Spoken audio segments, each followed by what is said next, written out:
G-Man Boxing. Do you know what I mean? Every single live he donates. I see him on other lives donating. He's got the bag on it.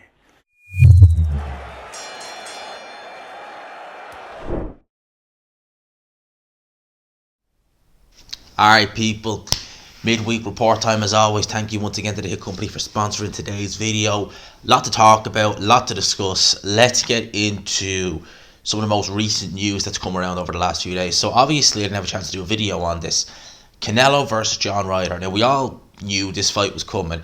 On May the 6th, this will be shown live on DAZN in the UK and on DAZN pay-per-view in the US, price to be confirmed. This will be actually taking place in Estadio Akron in Jalisco, Mexico. So Canelo, apparently this is his first fight back in Mexico in over a decade. He's taking on John Ryder. He's defending his undisputed super middleweight world title. I think John Ryder is mandatory for WBO. Now, Ryder versus Canelo, that being pay-per-view in the US, God knows what that's going to be. But should be, just looking at it here, I think it's going to be on your standard DAZN package in the UK, which is, you know, you would imagine that that's fair because, like, realistically, like, you charge pay-per-view for that. Like, John Ryder in the UK is not the biggest name, and it's going to be on at more than likely an unsociable time. And this is a tick-over fight, really, for Canelo. I mean, no disrespect to John Ryder, but it is. I mean, he's even said words to the effect of, you know, I wanted an easier touch. Canelo has coming back in March before going into a Bivol fight in September. So here you go. I mean, it amazes me that if someone like Demetrius Andre, who is still looking for the Canelo fight, still calling for the Canelo fight, despite the fact he's with PBC now, and he could have fought Zach Parker May of last year. When that didn't happen, it was meant to happen in Pride Park in Derby, the Derby County football team stadium. Then it was rescheduled. It was going to get rescheduled, and then he pulled out. You know, and it's like, this could very well be you right now, you know, for all the call outs. And I like Demetrius Andre. I think he is a good fighter, but I think he's definitely seen better days now. But that could have been him in there. So instead it goes to John Ryder. The only thing I would say about John Ryder is I hope that he comes with ambition, you know, for him. And I've seen other boxers say it as well, like, oh, he deserves this fight, you know, he should have been world champion against Canelo Smith, which he should have, and now he deserves this payday. But it's like, hang on, it's like, it's also a crack at the world title. It's another crack at the world title, and it's not a case of, you know, being happy for the opportunity. I'll turn up and then I'll take my payday. I hope he actually goes in there and tries to make something of this fight, if you know what I mean. Like, not do what Canelo Smith did and just have a kind of, in his mind, a moral victory, getting to the 12 rounds, seeing the distance and not really going for it. You know, if you compare Liam Smith and Callum Smith to how they did against Canelo, albeit Liam Smith got stopped in the 9th round, he tried to win that fight. He wasn't good enough, but he didn't go into kind of autopilot and say, okay, look, let's try and go 12 rounds. Then he tried to win. He wasn't good enough. He was dropped 3 times, and then he was obviously stopped. But Callum Smith just was like, I'm going to cruise. So I hope with John Ryder, he does come with a bit of ambition. He tries to go in there. I wouldn't put a penny on him winning, but at least try and, you know, make something of it. So that's happening on May the 6th. And also, actually, the next day is Inoue versus Fulton. Now, that would be kind of, I would say, roughly 11 o'clock, 12 o'clock in the morning. Well, technically 12 o'clock is the afternoon. So morning time in the UK. It's going to be shown on Sky Sports. Now, all I can say is thank you, Sky, for picking that up. You know, credit where credit is due. I think that fight is absolutely fantastic. I'm looking forward to Stephen Fulton versus Naoya Inoue. I really am. Naoya Inoue is, I mean, I just credit to Stephen Fulton as well for taking it, but Inoue, like, since the start, right, he has just been a guy where it's like, whoever, I'll fight them.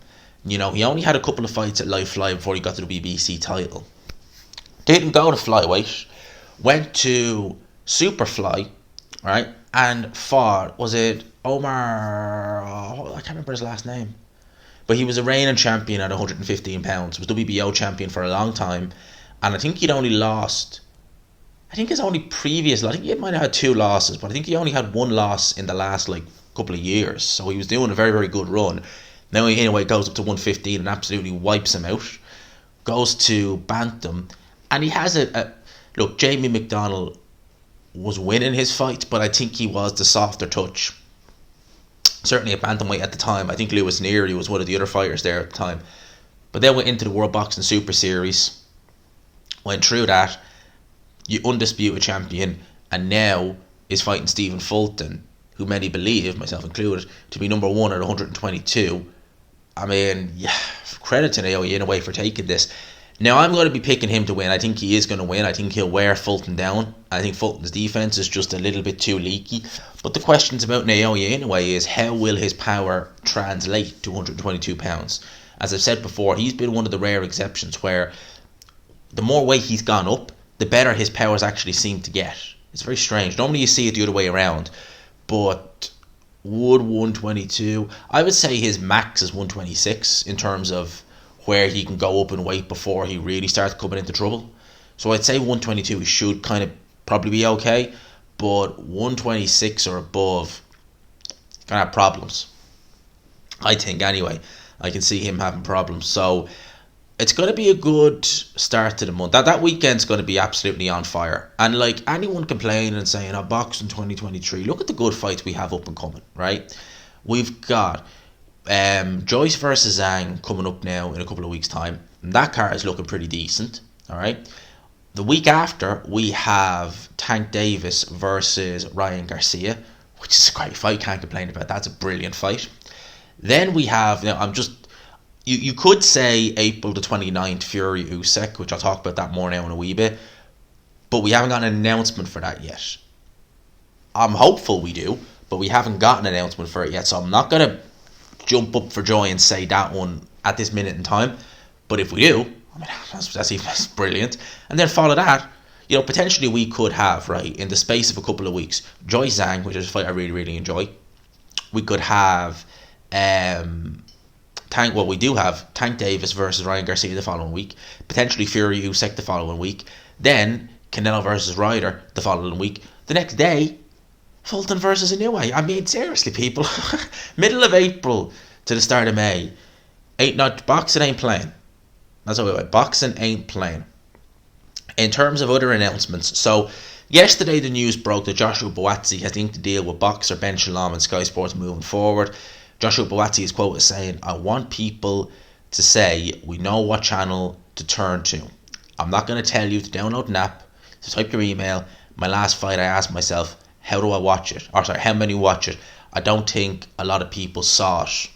Now, he was also interviewed by Boxing Social on Eddie Hearn, because Eddie Hearn stated that Joshua Buatsi turned down a £1 million offer to fight Dimitri Bivol. What were the caveats? You end up signing an extension for 2 to 3 years at a channel you don't want to be on. This guy will say anything he wants. He wants to say, I couldn't care less. And you can imagine Eddie Hearn is going to absolutely try and go in on Buatsi in his next interview. Now, when news of this broke yesterday and I was recording the video, I was kind of like scratching my head thinking, right, well, you're signing with boxer Benn. Okay, that's fair enough. Your prerogative, your choice. But, like, world title fight there with a 7-figure payday, and you know you've potentially other fights there off the back of it. Would it not make more sense to stay with Matchroom DAZN? Just seeing that. However, seeing that he was saying that he could have ended up getting his contract extended by 2 to 3 years, that's different. I'm not one for fighters signing long contracts. I'm a little bit more okay with it when they're just starting out. You know, like for example, we'll say a Moses Atelma. He signed a long-term deal with Frank Warren. So we'll say a couple of years, could be 3 years with Frank Warren. He's just starting out, right? That's different. When you're at a point in your career where you're European level, world level, even domestic level, you're trying to maximize earnings. You're trying to maximize what you can make in boxing. And you don't want to be tied into one particular promoter, especially if you yourself are not happy being on that platform, being with that promoter, etc. If you feel that there's bigger money elsewhere and it can give you the chance for a bit of freedom. For example, let's just say Joshua Buatsi is on a 3-fight deal with Sky Boxer Benn. Say he goes and has his fight. I think he's fighting on May the 6th actually against John Doe. Don't know who he's fighting. Frank Warren's go-to TBA to be announced. He fights then Dan Aziz August, September. And then he maybe pushes for a world title, or if he can't get that, he fights someone a bit above Dan Aziz. Do you know the sort of way? So say he does, say his 3 fights. Say he's disillusioned, he's not happy. Well, 3 fights are done. Oh, Frank Warren there is offering me money. You know, he's got Anthony Yarde. He's got, you know, I could fight Artur Beterbiev over there. You know, it's interesting. Yeah, I think Joe Smith Jr. is over, you know, with Top Rank, and, you know, Frank Warren and Top Rank. There you go, Joe Smith Jr. More money. Yeah, thinking how many fights? 2 fight deal. Okay, I'll take that. And 2 fights are over there. And then Dimitri. Now I feel ready for Dimitri Bivol. O'Hearn's offering me a 2 fight deal. I think I'll go and take that. You know, that's the way a lot of fighters. For me, if I was managing a fighter or I was advising them, that's how I'd be doing it. You're not locked in, because if a promoter goes belly up, I don't mean in terms of his business goes bust, but let's just say he falls on hard times, you're falling on hard times with him. So I can get what he's saying here when he's saying a contract extension of 2 to 3 years. I don't like long-term contracts for fighters of Joshua Buatsi's level. You know, anything pretty much above British level, you're kind of like, oh, I wouldn't be signing a long-term deal. And even then, like, anyone kind of, again, starting out, fair enough, because you kind of want that bit of security when you're starting out. But when you're at Joshua Buatsi's kind of level, it's kind of like, really? You really want to do that? So we'll see how this move goes. We'll see who Sky put him in there with. In terms of the middleweight division, Triple G has entered the WBC rankings at number 1. All right, that's for Jamal Charlo's WBC middleweight world title, which he hasn't defended in forever. The reason why he's gotten into the rankings is because he's actually vacated his WBA and IBF middleweight world titles, respectively. Now, some people are speculating that this is so he can get a crack at Charlo. I'm thinking more so retirement, and I'm hoping for Triple G's sake he does decide, I've had a great career, I'm bound now, because he's 40 years old now. 40 years old now. I think actually he's 41 now, actually. Or if he's not 41, he's 41 in a couple of weeks. I think that, you know, at this point in Triple G's career, he has nothing to prove to anybody. He literally has nothing to prove. Why stick around? You know, I wouldn't like to see Triple G get, you know, battered in his next fight from pillar to post. Not saying Charlo will batter him, but you know what I mean, because he's aged so much, and I'd like to see Triple G. You know, he's been a tremendous champion, unbelievable, and I've loved watching Triple G through the years. And I think maybe it is time for him to call it a day. Let's see, will he? The WBC have now officially ordered Artur Beterbiev to defend his light heavyweight world titles, WBC, IBF and WBO respectively, against Callum Smith. Parties have until the 11th of April to agree a deal, otherwise this goes to purse bids. Interesting. So Callum Smith versus Artur Beterbiev. So obviously, if they could have got the mandatory, or sorry, if they could have got the undisputed in place, it would have obviously trumped this. But obviously we're going to be waiting a while for that. And the longer we leave it, the longer they leave Callum Smith versus Dimitri Bivol, or sorry, Beterbiev versus Bivol, the less kind of, no, I'll still be excited for it, but Beterbiev is not getting any younger, and fighting Anthony Yarde in what was a tough fight, and then fighting Callum Smith, which has the potential to be a tough fight. Personally, I think Beterbiev will beat Callum Smith pretty convincingly. He'd probably stop him. It's still miles on the clock for a fighter who's getting up there in age. I would hate for him to fight Bivol starting next year when he's 39, having had 2 reasonably tough fights in 23, and then you're like, well, that's not the Beterbiev. And I don't think Beterbiev is in his prime anymore, but he's not far removed from it. But I don't want to be in a situation where we get undisputed and Bivol is in his prime and Beterbiev is a good little bit away from his prime, because at that point you're just kind of like, well, it's not going to be the fight that it could have been 3 years ago or 2 years ago, if you get me. So let's hope that they can get something in place for this year. I doubt they will, you know. I doubt it very much, because you obviously got Canelo wanting to get his rematch with Dimitri Bivol, potentially down at 168. This mandatory has come up, so I don't know will they get that. In terms of fights that are happening this weekend, obviously we have the Matchroom card up in Newcastle. Pretty sure there was another card as well. But there is, I mean, in the UK, or is there? Maybe there's not. But in the UAE, I think in Dubai, we have Jarrell Miller versus Lucas Brown. Yes, Lucas Brown apparently can't get licensed to fight in the UK, and he's fighting Big Farmer Miller in Dubai. Floyd Mayweather's going to be ringside. I know John O'Carroll is fighting on the undercard. It looks a fairly... Like, this card right here, how it's going to make a penny is beyond me. But the main event, Jarrell Miller and Lucas Brown, I mean, VADA, if they were doing the testing, they'd have an absolute field day. I'm sure Jarrell Miller, the little cup you pee in, his probably urine would probably dissolve it at this stage. But yeah, two people who failed multiple tests in the past. I mean, Lucas Brown's one. I mean, that they're both bad, but I'm just trying to think whose is worse. Like, the fact that Miller had like half a Columbia in him is bad. The fact that Brown was doing it more than likely in Chechnya on the week of a fight, that is just beyond stupid. Then to go and get popped again months later when people had, you had a bit of an excuse over there in Chechnya because of the nature of how those cards have been ran over the years. Obviously, Shagayev being friends with the president, whose name I always forget his name.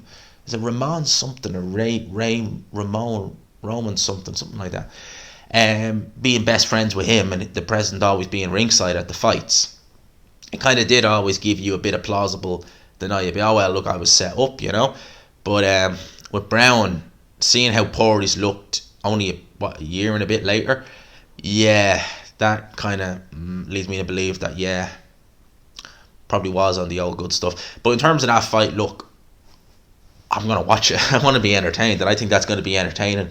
I reckon Miller will stop Brown mid rounds. Brown's coming off a win over Junior Fan the first round, amazingly. Crazy. But I think that the miles, like, Brown has looked horrible for years and years. Not looked good he's not looked good since he fought Shagayev. So there's that. Kell Brook has declared he's willing to come out of retirement to face Conor Benn. If his boss Eddie Hearn wants to get in touch and pay me mega money, I'll come out of retirement. Eddie, come and see me, we'll have a discussion. This is basically down to a kind of war of words on Twitter, where Conor Benn was asked about fighting Kell Brook. He said last time he tried to make the fight, he chose retirement instead. He must have had that sparring session. Basically, it's regards the sparring session that those two guys had. Kell Brook said, "Who are you kidding? You're the one who cut the sparring short. Don't flatter yourself, you little something." So the two of them were going back and forth. Actually, Errol Spence chived in and said Kell Brook beat that something LOL with a needle sign. So, talking about Conor Benn versus Kell Brook. Again, why are we talking about Conor Benn with a fighter who's retired? It's like the two fights we're hearing potentially for Conor Benn on his comeback are Manny Pacquiao, which is a god-awful fight. Please, God, don't let that fight happen. Retired 2 years. And then we've Kell Brook, retired well over a year. Why? Like, if this had been Kell Brook 2020, 21, even 22 last year, I'd probably pick him over Conor Benn, truth be told. But now, Kell Brook has he never lived the cleanest lifestyle in boxing. But a year and a bit out of the ring, I mean, God knows, I don't want to see that. If I want to see Conor Benn fight, if he's going to be fighting again, obviously he still has this UCAD thing hanging over him. If he's going to fight, I'd like to actually see him fight live opponents in his division, welterweight. He should be looking at Virgil Ortiz versus Stanionis and thinking, I want to challenge the winner. He should be looking at Manny Pacquiao and thinking, oh yeah. Or Kell Brook thinking, oh yeah, I wonder how much how you doing he's had over the last year and a half. Let's get him out of the ring. No. Your Virgil Ortiz Stanionis fighting in April. You should be looking at that and saying, alright, they're fighting for a title, a regular title, but they're in my division, Stanionis, I think Stanionis is about 28, 29. Ortiz is a little bit younger. I think Ortiz is only 24. Looking at them and thinking, alright, I want the winner of that. McKinson fought Ortiz. You know, I reckon I could beat McKinson. So, yeah, let's fight Ortiz. Why don't we do that? Why don't we look at Boots Ennis and think, Boots Ennis, people are hyping him and saying this, that, he's not that, he's not all that. Yeah, people want to know how good I am. I'll show them how good I am. I'll go and take Boots Ennis' scalp. Guys like that. What are you calling out Manny Pacquiao for? Why you want to fight Manny Pacquiao? Why you want to fight Kell Brook? Too retired. Seriously. In terms of, we'll probably end it with this, right? The Tyson Fury, Alexander Usyk situation. More so what Simon Jordan had to say. So, Simon Jordan from Talk Sport, and to Simon Jordan's credit, right? Frank, he seems to be closer with Frank Warren than he does, well, definitely with Eddie Hearn. But he still gives Frank Warren, he doesn't let Frank Warren away with it, the way some people would if, oh, I'm going to have a go with this, but then your buddy comes along and it's like, hey, Frank. No, he's giving Frank Warren as good. And in terms of Tyson Fury, to quote Simon Jordan here, you're a walking contradiction. Never pay your bets. Bore meat, you scoff down with Nandrolone. Most of the time we say, best heavyweight in the world, but a bit of criticism, you rant. Get over it, get on with the fight. Thank you. Which is what we've all been saying. Because at the end of the day, this is the fight we want. We still haven't had an announcement. We're hearing this week, but we've heard that since January, realistically. This week. This really is the last week to have it in April, right? If it's not happening in April, it's more than likely going to have to happen in May or June, all right? Which, look, as long as we get it, I don't care, but it's pushing. It's like kicking that goddamn can down the road again. You ever hear that saying, where you just kick the goddamn can down the road? It's just like, stop. What the hell? Usyk, for me, right? If Usyk pulls out of this fight, right, you can't really blame him because he is giving away absolutely everything. The Saudi deal, coming to the UK, wanted 50-50. Alright, we'll do 60-40 to the winner. No, 70-30. Right, fine, I accept. A rematch clause, which apparently Tyson Fury originally was insistent be put in the contract. He's saying, take that out now. What is next? If Usyk is agreeing to all these, I'm waiting for Fury to say, right, well, the officials got to be English and the 3 judges have got to be from that country that Usyk's country are having the issues from. I'm waiting for something like that to come out, because with Fury, it's kind of like, it's like the schoolyard bully trying to get a reaction out of someone. And he ain't going to stop until he gets a reaction out of Alexander Usyk. That's what it's like. It's just like, oh, well, you're going to do this. Okay. Well, then you're going to do this. Okay. God damn it. React. Well, now I want this. Okay. What more do I have to do to get a reaction out of you? That's kind of what it looks like with this whole Tyson Fury situation. Frank Warren has still been championing things, saying, this fight is going to happen. He said, it's going to happen April 29th, etc., etc. This was on an interview he did with IFL, where he absolutely went in on that clown Gary Lineker, which I have to big Frank Warren up for that. He really, that was good. Gary Lineker is a flipping fool. Absolute clown of the highest order. But he's still adamant that this fight's happening on April 29th. Well, it's Thursday now.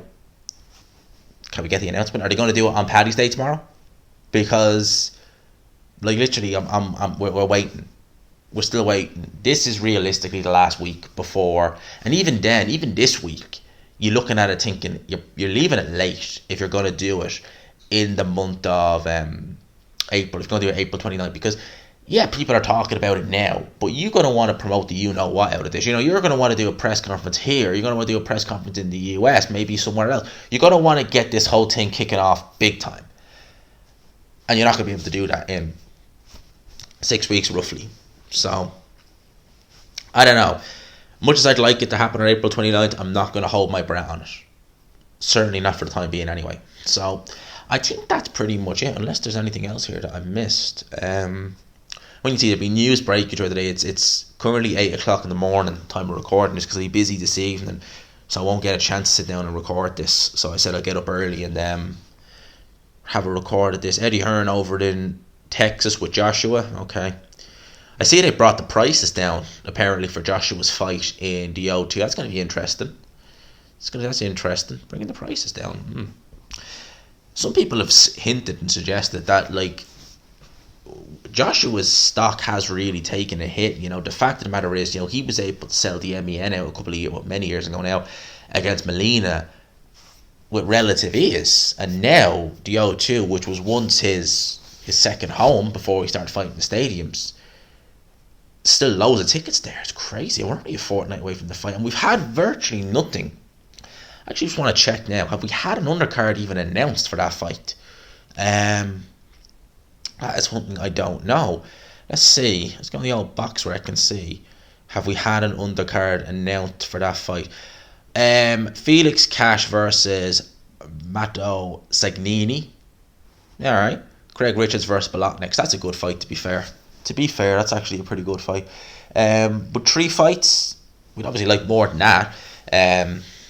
But it's obviously too late now to get any kind of big fight announced for it. So let's see. Let's see how that goes. Let's see how his comeback goes. And it's going to be a lot of talking when we see him in the ring. I mean, they're going to be talking a lot about how he looks and his work with Derek James, and let's see how this goes. I think he's going to do well against Jermaine Franklin. I think he's going to get rid of him pretty early. Well, might have an issue for the first round or two. Not say issue, but just feel it out and then see. And then I think he's going to step on the gas. And I can't imagine Franklin sticking around much longer. So that's my thoughts on that. For now, I'll leave you with that. I hope you enjoyed the video, people. Smash the like button if you could. Hit subscribe, of course, as always, if you haven't already. For now, lads and lassies, I'll leave you with that. Lads, I'll talk to you. Thanks always to the Hiccup for sponsoring the video. Peace.